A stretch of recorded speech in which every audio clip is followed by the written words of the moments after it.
The point of this activity is we're going to simulate playing the Lotto. Firstly, to practice some of the programming techniques we need to make that work, and secondly, just to see what a bad deal Lotto actually is.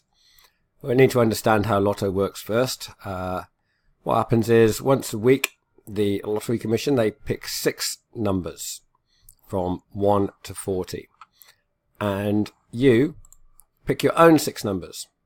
And if your numbers match their numbers, you win. And it can be quite a lot of money. But we're going to see in this just how unlikely that actually is. What we'll do is we'll basically pick one row of numbers per week. One row of numbers. And then we'll simulate 1 week where they pick their 6 numbers, then another week and so on. So let's write a program. I've got a blank. Let's go through the basic steps. We know that when we're writing a program, the wrong thing is to try and write it all at once. We're always trying to write the smallest thing that we can do that actually works. And we're trying to pick little bits out just to get us started. So I'm going to start with, I know we've got random numbers going on because we're picking random numbers. So I need to import the random number library from Python. That's the start of every program that has random numbers. I've also thought about this and decided that I want to have my own numbers that are kind of set in stone. It's always the same set of numbers. I'm going to show you how I wouldn't want to do it. What we could do is we could have number 1 equals, what are my numbers again? It's got them right here, 8. And number 2 equals 18, etc., etc. That's not going to work very well. It's going to be really hard to compare each individual variable, number 1, number 2, etc., with the numbers that get picked. So what I much prefer to do, and that's kind of the point of this activity, is to use a list, an array. So if I start off with my numbers equals, and if I use square brackets, I'm saying this is a list of numbers, 8, 18, 26, 30, 35, and 39. We're forgetting the Powerball for now. We can add that in later. It's the same principle that we do the simplest thing we can, and once we've got that working, then we can add some more complex things. So adding Powerball, maybe later. So those are my numbers. Now I want the computer to choose their own numbers. Now, of course, I know I'm going to keep doing this week after week until I get a match, but we don't need to start with that. We're just going to do 1 week, and let's just hope we win in that first week. So, again, I've thought beforehand about what I want to do, and I've decided that I'm going to just pick 6 random numbers and add them onto a list. So we're going to start with, I'm going to call these the Lotto numbers, I think. We're going to start with Lotto numbers as an empty list. This is a standard thing that we do. We have an empty list and then we append new items to it. I'm going to show you what that looks like. So I might say Lotto nums dot append means add on to that list, and I'm going to add a new item. And we know from looking at previous examples, which is what you would ideally be doing, random.rand int, and we can specify a random integer between 1 and 40. You'd pick that line up just by copying another program. You know what I want to do? I think I want to see how that works. Obviously, we're going to need more than one number and that kind of thing. But we've written 4 lines of code without actually running it or testing it, and that's really not okay. I should have run it straight away. So save it, F5 to run it. Got a bunch of junk here. Pick the random number 11. So let's pick some more random numbers. Simple and bad option.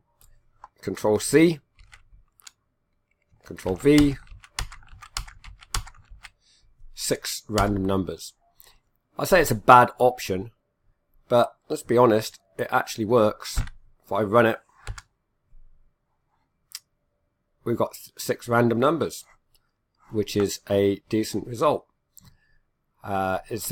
We'll do something a bit more elegant in a minute, but it does actually highlight, looking right here, I can see I've got some duplicates, and that doesn't work for Lotto. You're not allowed to have the same number twice. The way they work it is actually physical balls that are selected, and that makes it so that you can't actually have the same number twice. So we'll need to do something about that, but in all honesty, we won't need to do anything about that yet. This actually shows an example I did earlier, and while we can see there are some duplicates, like this line has got 24 twice, and I think there's one other set of duplicates. Can't see them straight away. I'm pretty sure there is somewhere in here. Out of the 10, we only had 2 where there were duplicates. I mean, obviously that's not right or ideal, but we can fix that later. It's a point I keep coming back to. We need to get it working, and then we can make it better and refine our solution. So that's pretty good. We've got some Lotto numbers, which the computer has randomly selected here. And we've got our own numbers, and we can check and see if they're the same. Let's do that. So I'm going to say if my numbers equals Lotto numbers, then we're just going to print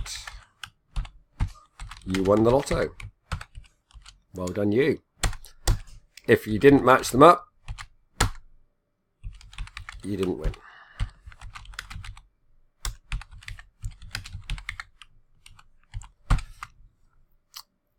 Now, this won't work. We have a problem here with these 2 lists. They may match up in terms of they've got the same numbers. But whereas this list of my numbers is in numerical order, smallest to largest, this one's likely to be completely random. That larger and smaller numbers all scattered through it. But the good news is we did look at this in class, and we Googled it. Let's just Google it right now, shall we? And say, why don't we just sort these numbers? So if I sort Python, just hit sort, and there's a bunch of links, and perhaps we could open up 2 or 3 different ones. These W3 schools links are typically pretty helpful, so I'm going to go to that one first, and if it doesn't give me my answer, then I'll work on it later. Cars, those, cars.sort. That looks simple. Run example. Cars.sort. They're in alphabetical order. That looks like what I want. So I'm going to try that dot sort. So diving into here, I'm going to say Lotto nums dot sort. And then is going to print the Lotto nums on the next line so I can check that it is actually sorted. So let's save that and run that. What does it say? I didn't win. But I see that my numbers were in order. Annoyingly, I had a duplicate again. So that's 1 week blown. Let's try another week. I didn't win again. So I can keep on doing that forever.